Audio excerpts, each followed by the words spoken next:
कैसे हो आप सब। लास्ट वीडियो में हमने 8.2 के 5 क्वेश्चन किए थे। इस वीडियो के अंदर हम उसके बचे हुए क्वेश्चन करेंगे। बट वो करने से पहले अगर आप इस चैनल पे नए हो और अभी तक आपने सब्सक्राइब नहीं किया है तो प्लीज चैनल को सब्सक्राइब करो। तो सिक्स्थ क्वेश्चन। अब सिक्स्थ क्वेश्चन के अंदर एक नया कॉन्सेप्ट इंट्रोड्यूस होगा जो कि है डिस्काउंट का। अभी तक हम क्या पढ़ रहे थे? अभी तक हम पढ़ रहे थे प्रॉफिट और लॉस का कॉन्सेप्ट। तो प्रॉफिट और लॉस का क्या कॉन्सेप्ट होता है? जैसे एक होता है कॉस्ट प्राइस, मतलब कि कोई मैन्युफैक्चरर है या फिर कोई शॉपकीपर है, वो कोई सामान को बना रहा है या फिर मतलब कहीं से खरीद के ला रहा है, तो वो चीज हो जाएगी कॉस्ट प्राइस, मतलब कि वो शॉपकीपर को सामान कितने का पड़ रहा है। ठीक है। अब शॉपकीपर होता है जनरली वो क्या करता है, किसी सामान को प्रॉफिट पे बेचता है ना, मतलब कि वो कोई सामान को बेचता है एक्स्ट्रा प्राइस के ऊपर, और वो जो एक्स्ट्रा प्राइस होता है वो उसका प्रॉफिट होता है। तो यहां से निकल जाता है उसका सेलिंग प्राइस। कॉस्ट प्राइस में अगर हम प्रॉफिट को ऐड करते हैं तो वो हो जाएगा सेलिंग प्राइस। अब कभी कभी क्या होता है कि शॉपकीपर होता है, उसको कोई चीज है वो सस्ते में बेचनी पड़ जाती है, तो वहां पर उसको लॉस होता है। तो अगर हम कॉस्ट प्राइस में से लॉस माइनस कर देते हैं तो वो इक्वल होता है सेलिंग प्राइस के। ठीक है। तो ये दो कॉन्सेप्ट हैं प्रॉफिट और लॉस के, और कॉस्ट प्राइस और सेलिंग प्राइस के। ये आपने पहले भी पढ़े होंगे 6 या 7 क्लास के अंदर। ठीक है। तो ये तो पता ही होता है। अब इसके बाद हम यहां पे पढ़ेंगे एक कॉन्सेप्ट डिस्काउंट का। डिस्काउंट क्या होता है कि जैसे आपको पता होगा, जैसे हम कोई ऑनलाइन शॉपिंग करते हैं या फिर हम कोई बाहर सामान खरीदने जाते हैं। जैसे आप कोई कपड़े खरीदने जा रहे हो बाहर, तो आपने कोई जीन्स खरीदी तो वो थी 1000 रुपीज की। अब शॉप के बाहर लिखा हुआ था कि वहां पर चल रहा है 10% का डिस्काउंट, मतलब आप जितने का आप सामान खरीदोगे उसके ऊपर 10% लेस हो जाएगा। तो जो 1000 लिखा होगा उसका जो प्राइस टैग होगा, इसको हम बोलेंगे मार्क्ड प्राइस, मतलब कि जो चीज है उसके ऊपर कितना प्राइस मार्क किया हुआ है, तो वो हो गया 1000 रुपीज। अब बाहर लिखा हुआ था कि 10% डिस्काउंट है, तो ऐसे में हम क्या करेंगे, हम निकालेंगे 10% ऑफ 1000। तो हम कैसे निकालेंगे? 10 अपॉन 1000 यहां से 2 0 कैंसिल, तो ये आ गया 100 रुपीज। तो 100 रुपीज का आपको डिस्काउंट मिलेगा। तो उसका जो सेलिंग प्राइस है वो क्या हो जाएगा? मार्क्ड प्राइस माइनस डिस्काउंट, यानी कि 1000 माइनस 100 यानी कि 900 रुपीज। तो अगर कोई चीज 1000 रुपीज की है, उसके ऊपर 10% का डिस्काउंट है, तो वो आपको पड़ेगी 900 रुपीज की। तो ये कॉन्सेप्ट होता है मार्क प्राइस और डिस्काउंट का। ठीक है। तो यही चीज यूज होगी 6 क्वेश्चन के अंदर। तो 6 क्वेश्चन के अंदर है a shop offered a discount of 10 rupees on mark price. एक शॉप है, वो अपने सारे के सारे मार्क प्राइस के ऊपर 10% का डिस्काउंट ऑफर कर रही है। What would a customer have to pay for a pair of jeans of rupees 1450, मतलब कि जीन्स का प्राइस है 1450, जीन्स के ऊपर जो प्राइस टैग लगा हुआ है वो है 1450 का, और and 2 shirt marked at 850 each. 2 shirt, और मतलब एक शर्ट का प्राइस है 850 रुपीज। तो अगर कोई कस्टमर है वो एक जीन्स खरीदता है और 2 शर्ट खरीदता है, तो उसको कितना पे करना पड़ेगा, मतलब कि इन दोनों का सेलिंग प्राइस कितना हो जाएगा। ठीक है। तो हमें मार्क प्राइस दे रखा है, हमें डिस्काउंट दे रखा है, और हमें निकालना है सेलिंग प्राइस। तो सबसे पहले हम क्या करेंगे, हम निकालेंगे उसका टोटल मार्क प्राइस कितना होगा।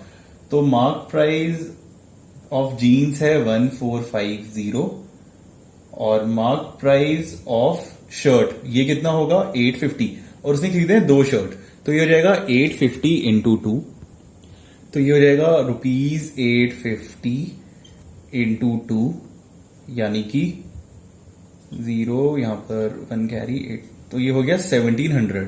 ठीक है। तो हमें दोनों का मार्क प्राइस पता चल गया। तो टोटल मार्क प्राइस कितना होगा इन दोनों का सम। तो हम यहां पे लिखेंगे टोटल मार्क प्राइस, ये हो जाएगा ₹1450 प्लस ₹1700, यानी कि इधर आएगा 0, फिर 5, उसके बाद 11, और यहां पे 3। तो इन दोनों का टोटल मार्क प्राइस हो गया 1350। ठीक है। तो हमें टोटल मार्क प्राइस पता चल गया। हमें पता है कि उस पर डिस्काउंट कितना है, डिस्काउंट है उन दोनों के ऊपर 10% का। तो सेलिंग प्राइस कितना हो जाएगा? ठीक है, पहले क्या करते हैं, हम डिस्काउंट निकाल लेते हैं कि कितना होगा। तो डिस्काउंट होगा 10% ऑफ टोटल मार्क प्राइस, जो कि है 3150। तो ये इक्वल होगा 10 अपॉन 100 इंटू 3150। इसको अब सॉल्व करेंगे तो एक 0 से एक 0 कैंसिल, और इससे ये कैंसिल, तो डिस्काउंट आ गया 315 रुपीज का। ठीक है।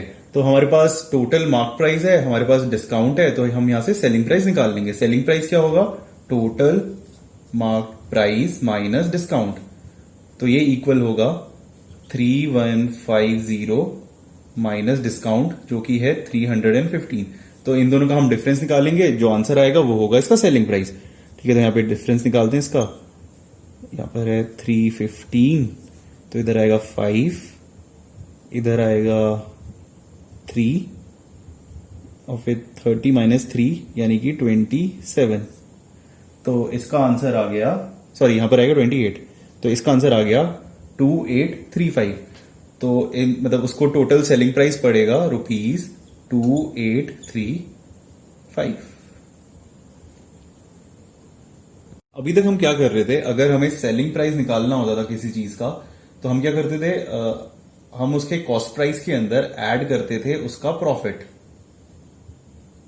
और प्रॉफिट हमें किसी परसेंटेज के फॉर्म में दिया होता था। लेट से हमें दिया हुआ है P%, तो हम यही करते थे, हमको कॉस्ट प्राइस पता होता था, हम प्रॉफिट निकाल लेते थे और हम इन दोनों को ऐड करते थे, तो हमारे पास आता था सेलिंग प्राइस। ठीक है, तो हम कैसे करते थे ये? हम करते थे CP प्लस प्रॉफिट। प्रॉफिट क्या होगा? P% ऑफ CP, या फिर इसको हम लिखेंगे P/100 इंटू CP। इसमें हम CP ऐड करते थे, तो यहां से आता था हमारे पास सेलिंग प्राइस। तो यहां से ना हम एक फॉर्मूला डिराइव कर सकते हैं। कैसे? हम इन दोनों टर्म में से CP कॉमन ले सकते हैं। तो हम यहां पे CP कॉमन ले लेंगे दोनों में से, तो यहां पर आ जाएगा 1। अगर हम इस टर्म में से CP कॉमन लेंगे तो बच जाएगा सिर्फ P/100। तो यहां पे फॉर्मूला बन गया, selling price will be equal to CP into 1 plus profit upon 100। तो अब अगर हमको कहीं पे भी सेलिंग प्राइस निकालना हो या फिर कॉस्ट प्राइस निकालना हो, तो डायरेक्टली हम ये फॉर्मूला यूज कर सकते हैं। सिमिलरली अगर उसको प्रॉफिट की जगह लॉस हुआ होता, तो ये फॉर्मूला कुछ ऐसा बन जाएगा, selling price will be equal to cost price into 1 minus loss upon 100।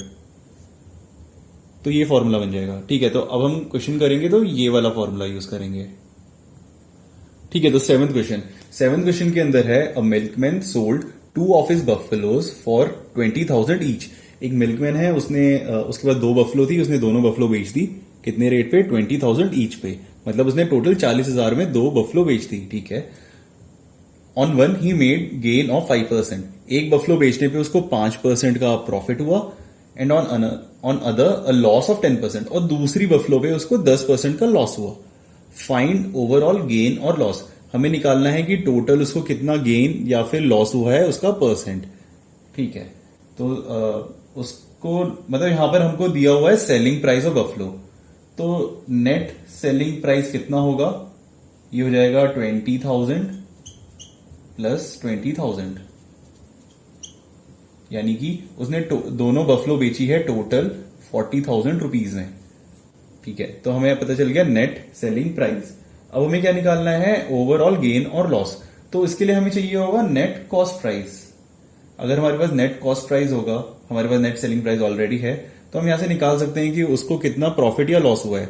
तो वो हम कैसे निकालते हैं? उसका सिंपल फॉर्मूला होगा cost price minus selling price upon cost price into 100।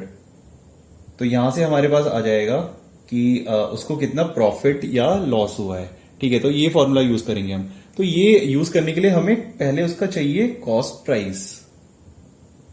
तो हम कॉस्ट प्राइस कैसे निकाल सकते हैं?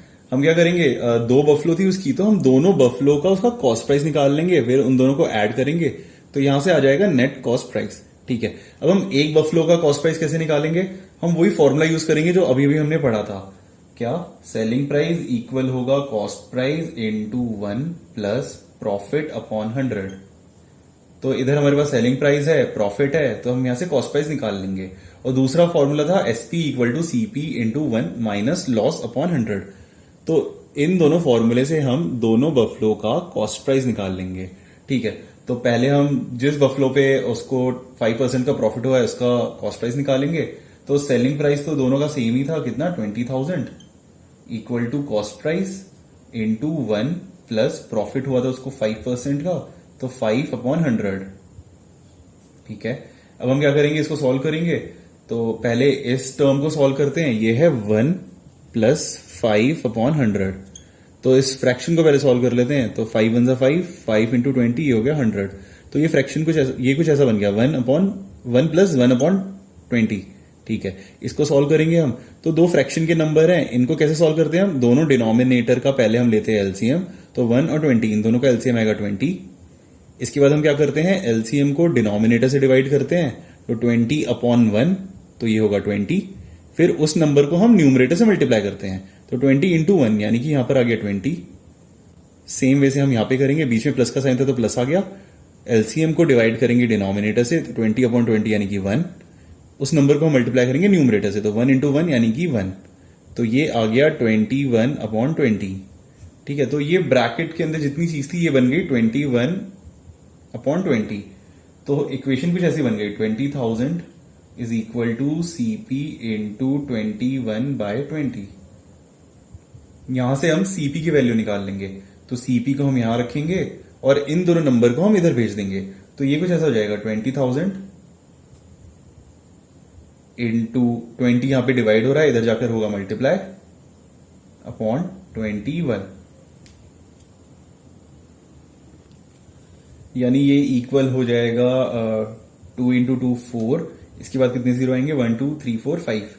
तो 4 के बाद 5 जीरो अपॉन 21। तो कॉस्ट प्राइस आ गया फर्स्ट बफलो का, ये हो गया 4 लाख अपॉन 21। ठीक है, इसको इसी फॉर्म में छोड़ देते हैं, बाद में जाके हम इसको सॉल्व कर लेंगे। तो पहली बफलो का हमारे पास कॉस्ट प्राइस आ गया। सेम वैसे हम सेकंड बफलो का कॉस्ट प्राइस निकाल लेंगे। ठीक है, तो हमने लिख लिया cost price of first buffalo, वो था 4 लाख अपॉन 21। सेम वैसे हम निकालेंगे सेकंड बफलो का कॉस्ट प्राइस। तो उसके लिए भी हम वही फॉर्मूला यूज करेंगे, क्या, एसपी इक्वल होगा CP into 1 minus loss upon 100। ये फॉर्मूला हम यूज करेंगे यहां पे। तो सेलिंग प्राइस कितना है, 20,000 will be equal to cost price into 1 minus loss percent कितना है 10, तो यानी कि हो गया 10/100। ठीक है, इसको हम ऐसे सॉल्व कर लेंगे। ये ब्रैकेट क्या है, 1 माइनस 10/100। तो एक जीरो से एक जीरो कैंसिल, तो ये क्या हो गया 1/10। तो इसको हम लिख सकते हैं 0.1। तो यानी कि ये बन गया 1 माइनस 0.1 यानी कि 0.9। तो ये ब्रैकेट सॉल्व कर आया 0.9। तो ये हो गया 20,000 is equal to CP into 0.9। ठीक है, अब हम यहां से सीपी की वैल्यू निकाल लेंगे। तो सीपी क्या हो जाएगा, 20,000 अपॉन 0.9। ठीक है, इसको हम थोड़ा ठीक फॉर्म में कर देते हैं। यहां से एक जीरो हटा देते हैं, मतलब ये डेसिमल हटा देते हैं और यहां पे एक जीरो आ जाएगा। तो ये बन गया 2 लाख अपॉन 9।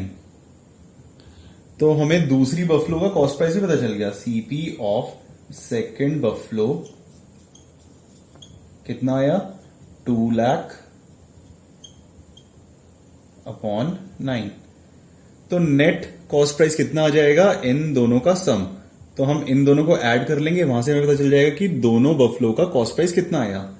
तो नेट सीपी इक्वल टू इन दोनों का सम, तो ये हो जाएगा 4 lakh upon 21 plus 2 lakh upon 9।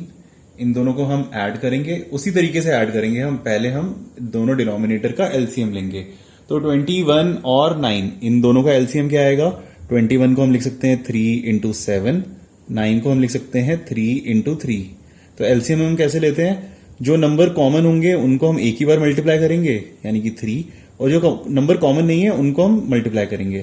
तो ये हो गया 3 इंटू 7 इंटू 7, 3 इंटू 7 यानी कि 21 इंटू 3, तो ये हो गया 3 6। तो इन दोनों का एलसीएम आया 63। ठीक है, तो इन दोनों का एलसीएम आया 63। इसके बाद हम क्या करते हैं, एलसीएम को पहले हम इससे डिवाइड करेंगे डिनोमिनेटर से 21 से। इसके बाद हम इसको मल्टीप्लाई करेंगे न्यूमरेटर से। तो यहां पर क्या है 4 लाख, तो ये हो जाएगा 21 और ये कटेगा 3 से। तो 21 1 जा 21, 21 3 जा 63। तो यहां पर आ गया 3 इंटू 4 लाख, तो ये हो जाएगा 12 लाख। ठीक है, सेम वैसे हम यहां की वैल्यू निकालेंगे, तो उसको भी हम ऐसे ही करेंगे। जो एलसीएम आया उसको डिवाइड करेंगे हम इस डिनोमिनेटर से। तो यहां पर आ गया 63/9 तो 9 होता है 9 7 से 63, ठीक है। तो यहाँ पे आगे 7, इसको मल्टीप्लाई करते हैं न्यूमरेटर से, यानी कि 2 लाख से। तो 7 इंटू 2 ये हो गया 14, तो यहां पर आ गया टोटल 14 लाख, ठीक है। तो 12 प्लस 14 ये हो गया 26, तो यहां से आ गया 26 लाख। तो इन दोनों की वैल्यू आ गई 26 लाख बाय 63, ठीक है। तो अब हमारे पास आ गया नेट सेलिंग प्राइस जो कि है 40,000 और नेट कॉस्ट प्राइस जो कि आया 26 लाख बाय 63। अब हमें आइडेंटिफाई करना है कि इसको प्रॉफिट हुआ है या लॉस हुआ है।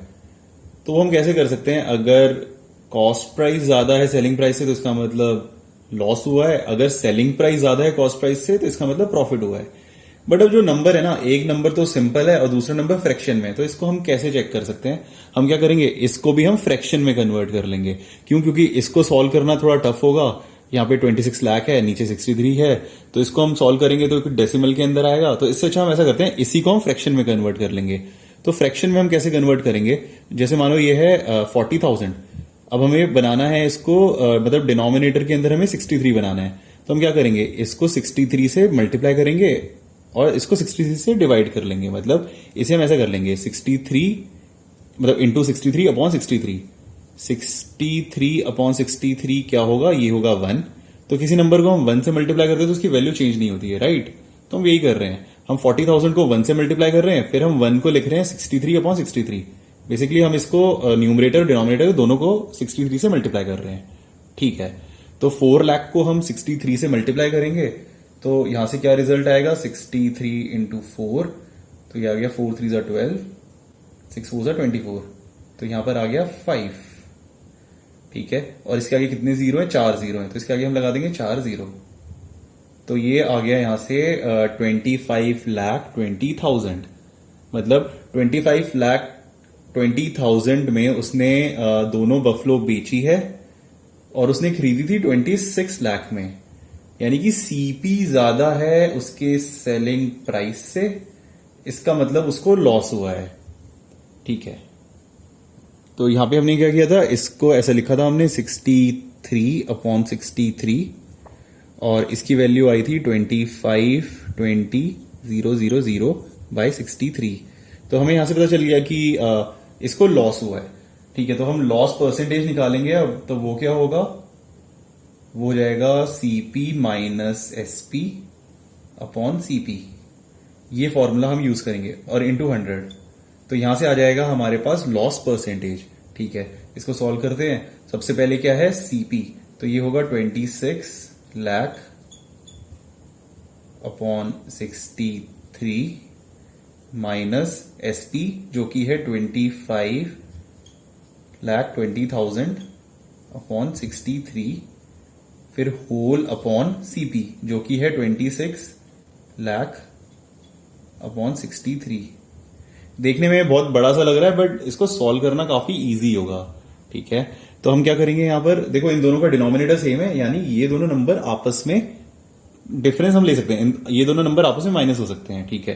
तो 26 लाख माइनस 25 लाख 20,000, तो इनको हम सॉल्व करेंगे तो यहां से आएगा टोटल 80,000 अपॉन 63, फिर होल अपॉन 26 लाख अपॉन 63, ठीक है। तो ऐसा हमारे पास कोई फ्रैक्शन आ गया। अब इस टाइप के फ्रैक्शन को हम कैसे सॉल्व करते हैं, मतलब अगर कुछ ऐसा हो जैसे फ्रैक्शन फिर अपॉन फ्रैक्शन, मतलब कि कुछ ऐसा हो न्यूमरेटर अपॉन डिनोमिनेटर है, फिर ये whole upon numerator upon denominator है, तो इसको सॉल्व हम ऐसे करते हैं, इसको हम ऐसे करेंगे न्यूमरेटर अपॉन डिनोमिनेटर, फिर जो नीचे जो फ्रैक्शन होता है ना ये रेसिप्रोकल हो जाता है, तो ये कुछ ऐसा हो जाएगा डिनोमिनेटर अपॉन न्यूमरेटर। तो इधर भी हम इसी तरीके से सॉल्व करेंगे, ठीक है। तो ऐसा कुछ था loss percentage 80,000 upon 63 upon 26 lakh upon 63 into 100।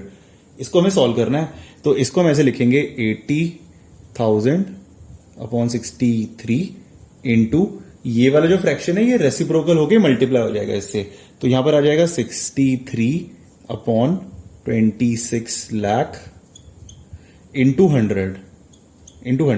अब ये कुछ ऐसा बन गया। अब यहां पे 63 से 63 कैंसिल हो जाएगा, यहाँ पर कितने हैं टोटल, यहाँ पे अब 0 से 0 कैंसिल करेंगे, तो ये 2 0 से ये 2 0 कैंसिल, यहाँ पर 3 0 है, ये 3 0 और यहाँ पे 3 0 कैंसिल हो जाएंगे। ठीक है, तो ये फ्रैक्शन कुछ ऐसा बन गया, ये बन गया 80/26। अब इसको हम इजीली सॉल्व कर लेंगे, ये दोनों के दोनों 4 के टेबल में आ जाएंगे, सॉरी 4 के टेबल में नहीं आएंगे, दोनों 2 के टेबल में आएंगे। तो 2 1 2, 2 3 6, यहाँ पे आ गया 13, 2 4 8, उसके बाद 0, तो ये हो गया 40/13। अब हम इसको सॉल्व करेंगे तो 40 और यहाँ पर आएगा 13, 13 3 39, तो यहाँ पर आ गया 39, फिर 1, इसके बाद हम एक डेसिमल लगाएंगे, यहाँ पे 0। अब 10 13 से डिवाइड नहीं होगा तो हम एक और 0 यहाँ पे लगाएंगे, तो यहाँ पर आ गया 0। तो यहाँ पर आ गया 13 को, मतलब 100 को डिवाइड करना है 13 से, तो हमें पता है कि 13 इंटू 7 ये होता है 91, तो यहाँ पर आ जाएगा 3.07 और फिर यहाँ पर हम 91 माइनस करेंगे तो फिर कुछ रिमाइंडर आ जाएगा यहाँ पे। ठीक है, तो हम 2 डेसिमल प्लेसेस तक इसको सॉल्व कर लेंगे, तो इसका आंसर आ गया 3.07%, यानी कि उस मिल्कमैन को टोटल 3.07% का लॉस हुआ है इस डील के अंदर। ठीक है, तो ये क्वेश्चन काफी बड़ा था, मतलब अब इस वीडियो को हम यही खत्म करते हैं। अब नेक्स्ट वीडियो के अंदर हम इसके बाकी बचे हुए क्वेश्चन करेंगे।